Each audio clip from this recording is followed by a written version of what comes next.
Bom, boa noite para todos vocês aí. Aí no Brasil são 5h32. Hoje, excepcionalmente, eu não estou em Portugal, então 1 hora a mais na Espanha. Então aqui são 22h32, agora 22h33. Já é praticamente hora de dormir aqui, né? Bom, pessoal, sejam todos vocês muito bem-vindos. Quem não puder assistir nesse horário vai poder assistir mais tarde ou amanhã, não há problema algum. Eu marquei essa live para que a gente pudesse conversar um pouco sobre compromisso e para que a gente pudesse pensar nesse ponto na nossa vida e pudesse trazer isso para a nossa semana também. A gente, quando não tem muito claro o que é da vida, o que acontece? A gente vai encontrando boas oportunidades para não fazer aquilo que deve ser feito.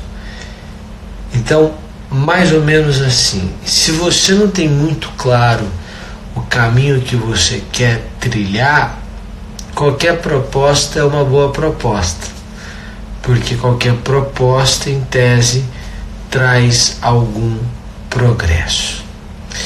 E aí você vai cedendo.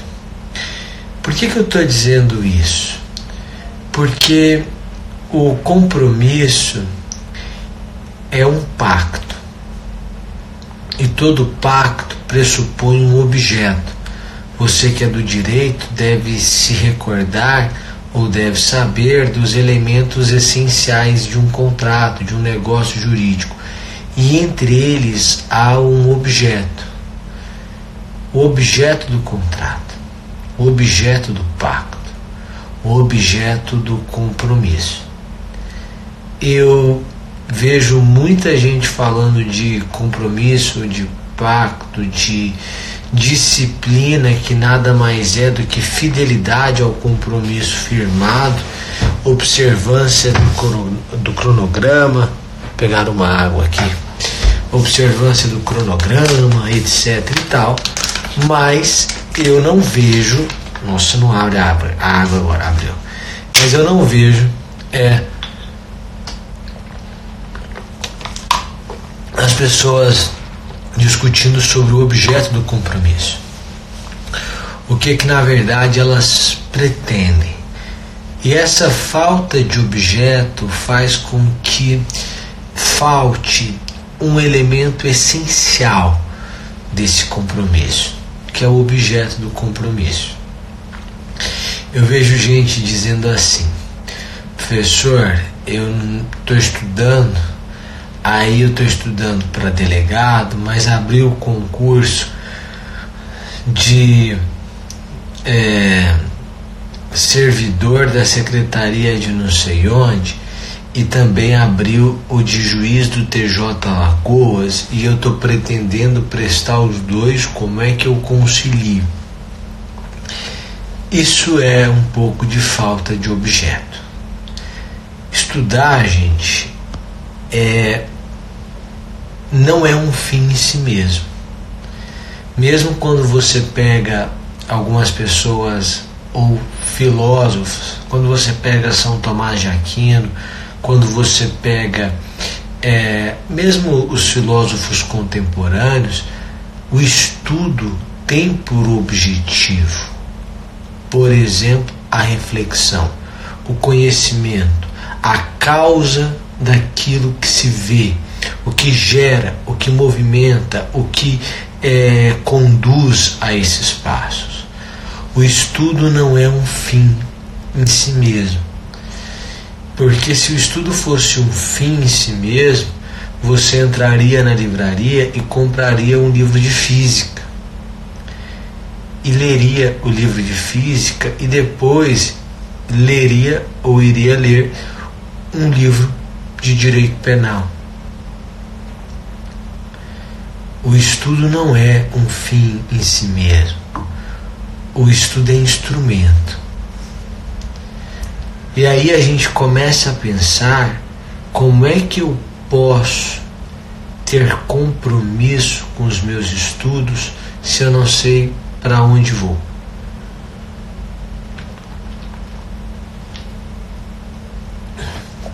Se eu não sei o caminho que eu vou seguir. É natural que a gente tenha medo, mas eu vou te dizer uma coisa, sinceramente falando. Se você conhecesse as pessoas que você reputa bem-sucedidas, você veria e iria perceber que elas são exatamente como você, só que elas têm mais disciplina, estão estudando há mais tempo, adotaram uma cultura do estudo. É só isso, nada além disso. Então você tem que parar de fantasiar uma ideia de nós e eles, de essas pessoas são muito acima da média, não dá para competir com elas. Não, você está enganado. Na verdade, é uma questão de cultura mesmo. Se você deseja ser juiz, promotor, procurador, defensor, delegado, você primeiro tem que aceitar esse seu desejo e não negá-lo. Essa aceitação do desejo vai permitir que você tenha coerência. E não adianta, gente, você desejar do fundo do coração ser juiz e se tornar analista para a vida toda. Se você quer ser analista, beleza, excelente, é um ótimo cargo, inclusive. Mas se você quer ser juiz, não adianta você querer arrumar fundamento para você seguir outro caminho. Aí não adianta. Aí analista vai ser o seu caminho, vai ser uma etapa, vai ser uma fase, não vai ser a chegada. E eu vejo muita gente assim, sabia? Eu vejo muita gente tentando arrumar argumento para não fazer o que deseja, porque aquilo que ela verdadeiramente deseja é difícil. Aí a pessoa para.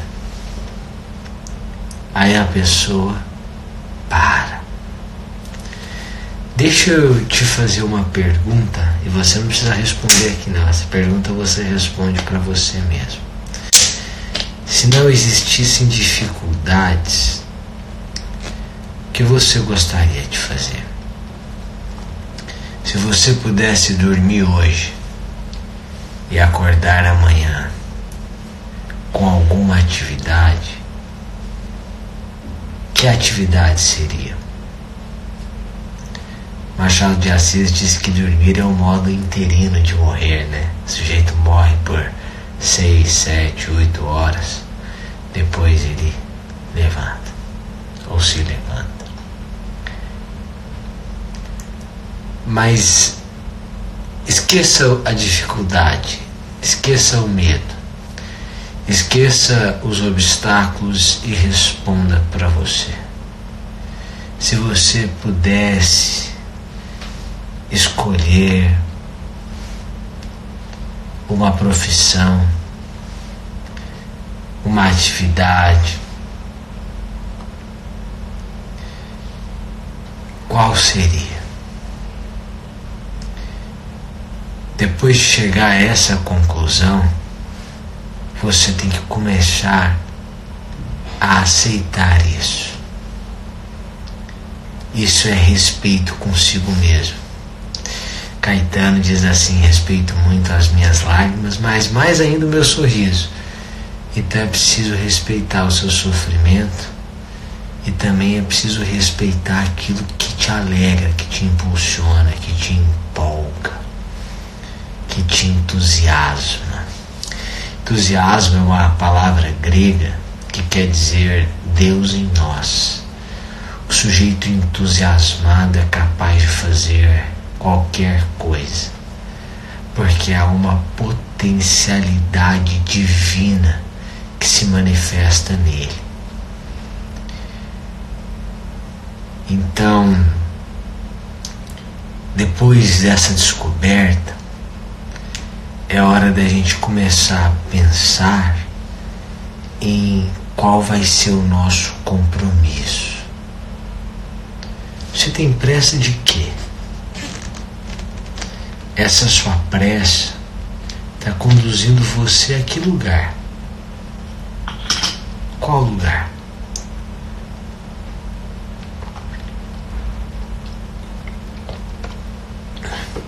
Você tem pressa de quê?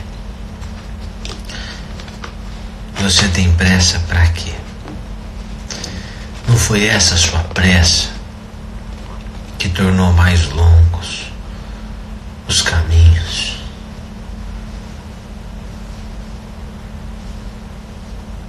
Porque para matar a fome, você matava a fome com qualquer coisa, menos com aquilo que você queria. E isso acabou tornando mais longo o seu caminho, mais demorado. Você tem pressa de quê? Se tempo é vida, quanto mais rápido o tempo passa, mais rápida a vida passa. Você tem pressa, mas essa pressa não tem ajudado. Pense aí na história da sua vida. Essa sua pressa tem feito mais bem ou mais mal? Tem ajudado ou tem te prejudicado? Que pressa é essa se o que você deseja demanda tempo? Porque se você deseja ser promotor de justiça, juiz de direito, defensor público, delegado, há um tempo. E esse tempo pode ser de 2 anos. Se tudo der certo e você tiver decidido hoje, daqui a 2 anos você vai ser juiz. Então, para que a pressa? Na história da sua vida, se você tivesse feito a faculdade de uma forma mais séria, isso já não teria mudado sua vida? E lá foram 5 anos e passou tão rápido. Então, para que tanta pressa? Alguém vai dizer assim: é que eu quero passar logo no concurso para começar a viver. Concorda que essa frase está errada? Eu quero conquistar isso para eu começar a viver. Isso pode ser o concurso, pode ser uma pessoa, pode ser um patrimônio, pode ser qualquer coisa que você fixe como condição ou termo. E aí varia da sua fé. Condição como um evento futuro e incerto, pode ou não acontecer. Termo como um evento futuro e certo, mas que você não sabe quando vai acontecer, mas que vai acontecer. Mas essa frase, quer você coloque essa coisa como condição, quer você coloque essa coisa como termo, é uma frase equivocada. Talvez você queira viver de uma forma diferente, e aí é natural. E aí você vai passar no concurso e dali a 2, 3 anos você vai começar a querer novas conquistas. Aí você vai fazer um mestrado, um doutorado, vai escrever uma obra. Aí você vai querer subir uns degraus. A vida é subir uns degraus. Mas a gente tem que se divertir enquanto isso. Então, para que essa pressa? Não dá para conciliar os dois. Não dá para estudar para concurso com prazer e trabalhar. Eu não estou falando que é desgastante, que não é desgastante, porque é desgastante. Mas não dá para criar mecanismos de compensação. Brené Brown, no livro O Caminho, a Coragem para Liderar, ela traz um estudo de um psiquiatra que vai mostrar que o quão dormir pouco faz mal. Então o sujeito está dormindo 4 horas por noite e está achando que está fazendo um grande negócio. Está fazendo um péssimo negócio. Isso pode acontecer uma vez, uma semana, em uma etapa, mas isso a longo prazo é insustentável. Isso para quem está estudando para a primeira fase é insustentável. Essa sua pressa, ela não é só inimiga da perfeição. Se ela fosse inimiga da perfeição, estaria ótimo, porque nós nem devemos, alcançar a perfeição, mas ela é inimiga da sua paz, ela é inimiga do seu equilíbrio, ela é inimiga do seu bom senso, ela é inimiga da sua inteligência. Essa sua pressa tem feito você perder amigos, perder o foco, tem feito você decidir mal, más escolhas, e você tem se esquecido dos projetos principais. Então, o segundo ponto que eu queria trazer para você hoje é sobre pressa. Para que essa pressa? Para que essa pressa? Primeiro, tenha um objeto, um objetivo. O compromisso exige, é elemento essencial.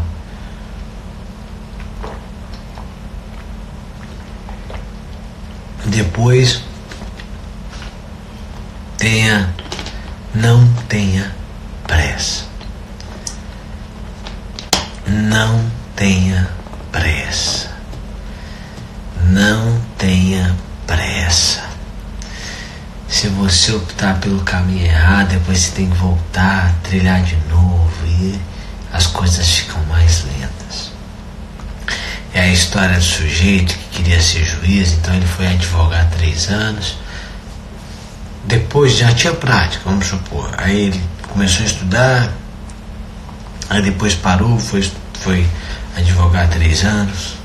Depois foi trabalhar no comércio mais 3 anos. Depois voltou para estudar para ser juiz, 6 anos depois. Então, não tenha pressa. Terceiro lugar é aceite o que não pode ser mudado. Eu vejo muita gente revoltada com a injustiça da prova. Na primeira fase, eu não classifico a prova de primeira fase como injusta, não. Eu acho que ela pode ser melhorada, mas eu não a classifico como injusta. Quem está estudando passa para a segunda fase. Quem está estudando muito, há um bom tempo, passa para a segunda fase. A segunda fase, ou da segunda fase em diante, eu classifico a prova muitas vezes como injusta, a correção como injusta, a cobrança como injusta. Tanto é que na minha proposta para as alterações das regras do concurso da magistratura, eu digo a vocês que eu escrevi o artigo, que o CNJ já está discutindo a matéria, já fez audiência pública, então em uma tentativa de jogar luz sobre o tema,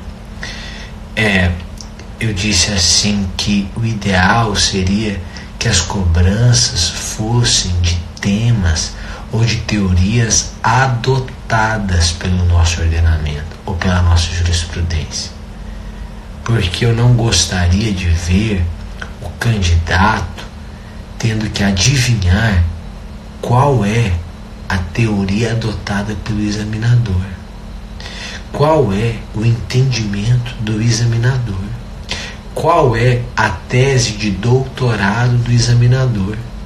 Segunda fase é assim, o candidato está preocupado com qual tema de dissertação de mestrado daquele examinador. Isso não tem nada a ver. Aí a prova cobra uma teoria que nunca será aplicada na prática. Então a segunda fase eu a classifico como injusta.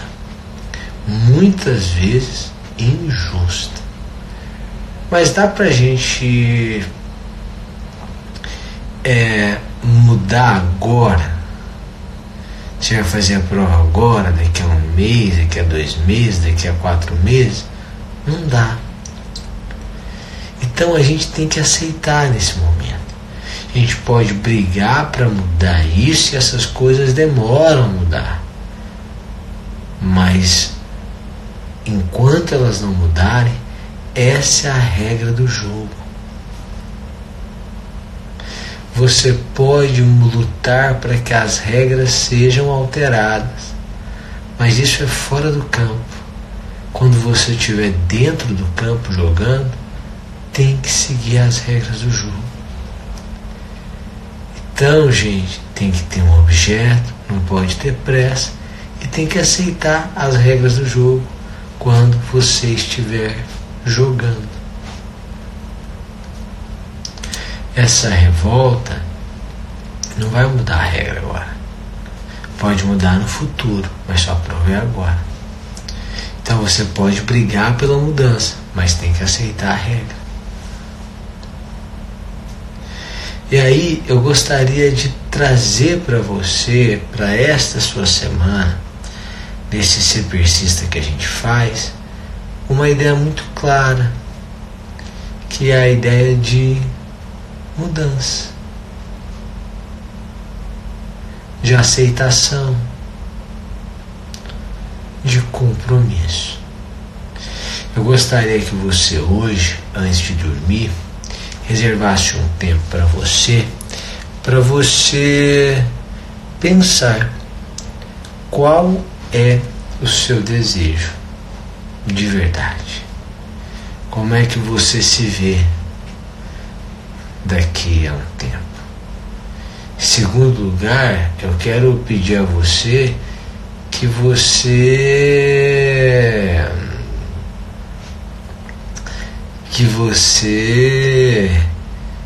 não tenha pressa.